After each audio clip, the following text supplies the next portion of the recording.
Hello guys, मेरा नाम तहरीम है और कुछ लोग तो मुझे जानते होंगे। आज मैं पीरे कामिल एपिसोड 3 आप लोगों को पढ़ कर सुनाऊंगी। तो चलें स्टार्ट करते हैं। और वो उससे नज़रें चुराने की कोशिश कर रही थी, रो नहीं रही थी, बस सर में कुछ दर्द हो रहा था। इमामा ने मुस्कुराने की कोशिश की।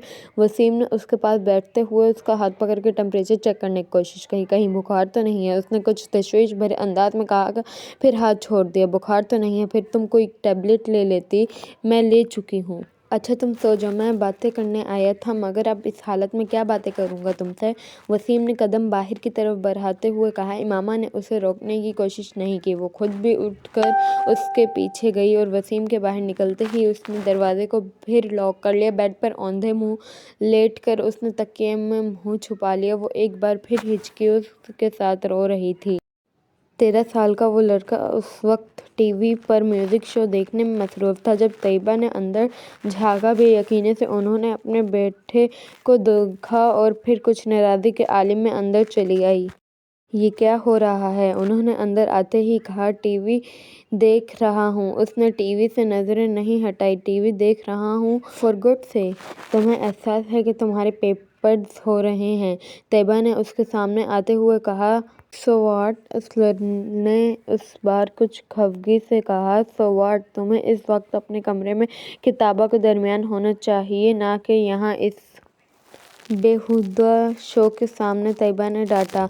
मुझे जितना पढ़ना था मैं पढ़ चुका हूँ, अब सामने से हट जाएं।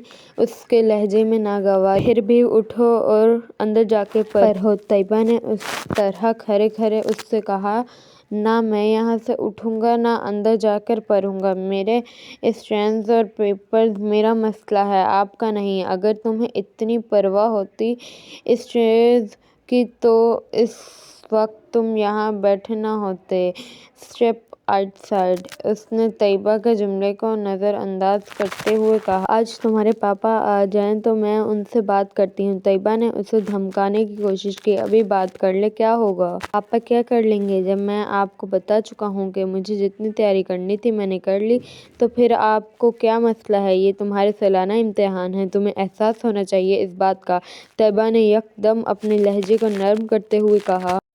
मैं कोई 2-4 साल का बच्चा नहीं हूँ कि मेरे आगे पीछे फिर ना पड़े आपको। मैं अपने मामलात में आपसे ज़्यादा समझदार हूँ, इसलिए ये थर्ड क्लास किस्म के जुमले मुझसे मत बोला करें। एग्ज़ाम्स हो रहे हैं, स्ट्रेंस पर ध्यान दो। इस वक्त तुम्हें अपने कमरे में होना चाहिए था। मैं तुम्हारे फादर से बात करूँगी। What a rubbish. वो बात करते करते गुस्से में सोफे से उठकर खड़ा हो गया।